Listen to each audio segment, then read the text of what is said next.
تو اللہ تعالیٰ فرما رہا ہے کہ اللہ تعالیٰ تمہاری لغو قسموں پر نہیں پکڑے گا، لیکن ولیکن اور لیکن یؤاخذکم، وہ تمہاری گرفت کرے گا، بما عقدتم الایمان، جو تم نے پختہ ارادے کے ساتھ قسم کھائی ہے.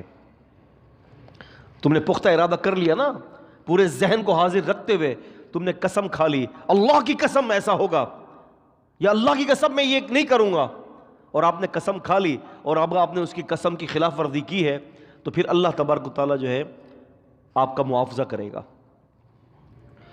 اب اگر قسم کھا لی اور اس کا معاوضہ کیا ہے، آپ نے قسم توڑ دی، فَكَفَّارَتُهُ اطعام 10 مساکین، پس اس کا کفارہ ہے اطعام، کھانا کھلانا، 10 مساکین، مسکینوں کو.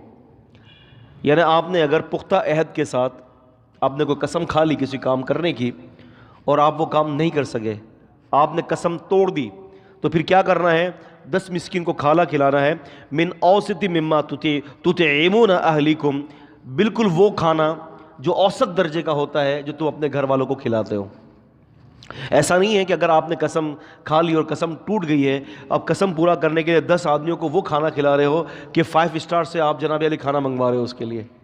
ایسا نہیں ہے، بلکہ جو خود کھاتے ہو. اور ایسا بھی نہیں ہے کہ آپ جناب علی اپنے گھر کا کھانا جو بچا ہوا ہے، جو پھینکنے کے لیے ہے، آپ نے جناب علی یہ سوچا کہ یہ کفارے کے طور پر دے دو. ایسا بھی نہیں ہے، بلکہ یہاں پہ فرمایا کہ اوسطاً درجے کا، جو درمیانہ درجے کا جو کھانا ہوتا ہے، جو آپ لوگ اپنے گھروں میں استعمال کرتے ہو، 10 آدمیوں کا کھانا آپ ان کو کھلا دو.